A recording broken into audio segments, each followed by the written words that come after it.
嗨，大家好，欢迎来到我的频道，这里是知识味西瓜。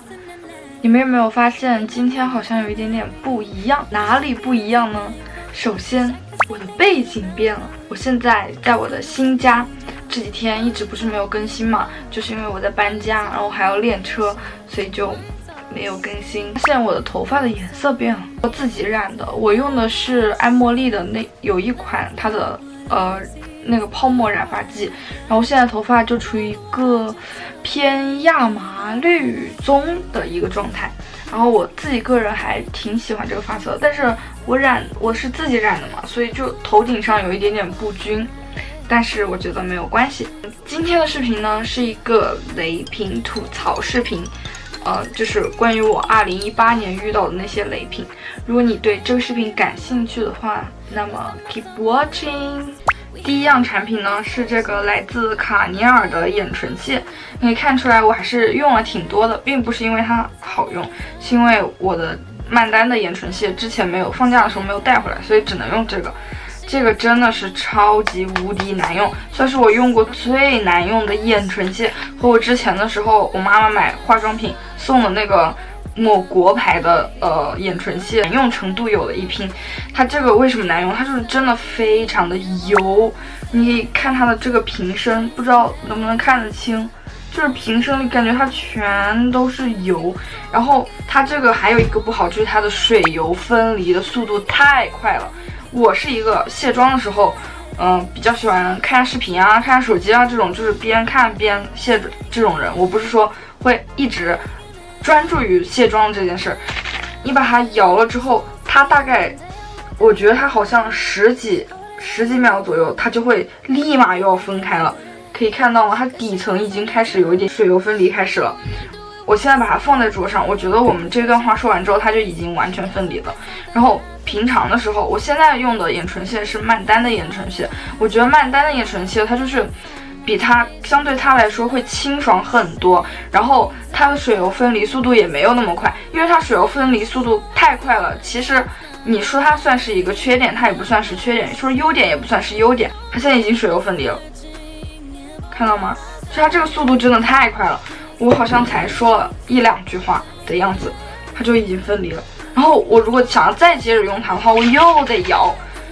然后过一会儿你拿开之后，你整个世界就像罩上了一层雾，卸不干净，还很油，糊眼睛。我觉得它都不配被称为一个眼唇卸。真的很难用，每次我用完它卸完眼睛、眼妆和唇妆之后，我还要再拿棉签再擦2到3遍，才能完完全全把我的眼妆和唇妆擦干净。完美日记的粉底液，我感觉我今天吐槽的东西好像都是我以前我说过还可以蛮好用的东西。对不起，年少无知的我。其实它的就是我的爱用和雷品还挺矛盾的，因为我不是今年，就是2018年。我的肤质发生了变化，上半年的时候我基本上就是一个油皮，也不是很油，就是混油皮，比混油皮还要再油一点点的那种肤质。但是进入下半年以来，我的皮肤就开始变得挺干的了。我现在哪怕是我现在回到我自己家，回到湖北了，还是一个比较干的肤质。目前来说，好像只有雅诗兰黛的雅诗兰黛的沁水和透真的那个气垫可以满足我，让我冬天的时候上妆不那么卡纹卡粉。包括我今天用的这个完美意境的粉底液，这是我以前最喜欢用的一个粉底液，在家这边真的还会一点不卡纹，很服帖。但是今天在我的脸上还是能看到一些卡粉的一些问题的，所以我觉得可能是我肤质变化的关系。这瓶粉底液呢，和我的室友都觉得它非常的难用，特别难用，因为它是属于那种刚上去之后就是那种奶油肌的妆效，但是过一会儿它就会开始变得很拔干，还算是比较滑的质地，但它后期会变得很拔干，然后纹路会卡的非常明显。基本上我上妆1个小时之后，我整张脸卡的就是我都不敢动，就是不敢动我的脸，因为它那个纹路，特别是眼下这一块全部都显出来了，非常难看，那个妆感真的非常重。哎，你凑近看，它那个粉再过2-3到3小时，它那个粉就会一颗颗的浮在你的脸上。总之，它的妆效真的非常难看，我已经给过它不下10次机会了。就是不管我是用多润的妆前乳，然后往里头滴那个精华油啊什么之类的，我都试过了，全部都没有用。反正完美日记的这个真的算是我的超级大的雷之一了。不过我有一个室友，他是一个油皮，他买的好像是P 开头的，就是那个会比 B 开头的还要更干一些。他用完美日记的粉底液就非常好，就他自己感觉是非常好，然后他一天也不脱妆，所以我觉得他这个应该是适合混合偏油或者是油皮来使用的一款粉底液。总之这个也是不适合我。完美日记的这个遮瑕，我真的觉得我今年买到的所有完美日记的产品中80%都是雷。一个水润遮瑕款，但它带出来的这个膏体非常少，然后涂呢又属于那种干不拉几，就涂不匀的那种，有一点点的卡纹了。觉得完美日记的底妆产品可能都适合一些混合偏油或者是油皮来使用，会相对来说比干皮要更加的合适一些。我几乎用一次就会闷一颗痘，用一次就会闷一颗痘。CanMake 的3色遮瑕，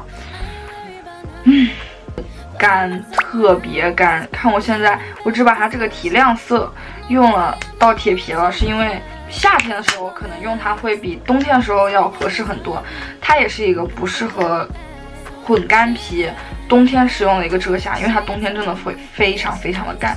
可能在济南的话，放在暖气上面它会润一点，这之后它的膏体变得很润很软了。但是我上到脸上去之后，过了几个小时，它就会开始疯狂的卡纹，就卡在我这一块。橘朵的双头睫毛膏，这个呢也是非常多人说很好用，说给我微博上几乎有每天都有人给我种草这个睫毛膏，然后正好我的 Kiss Me 嘛，然后就快用完了，我就去买了这个睫毛膏。但是对我来说，它真的很晕啊！目前为止，好像只有 Kiss Me 的睫毛膏不会让我晕妆。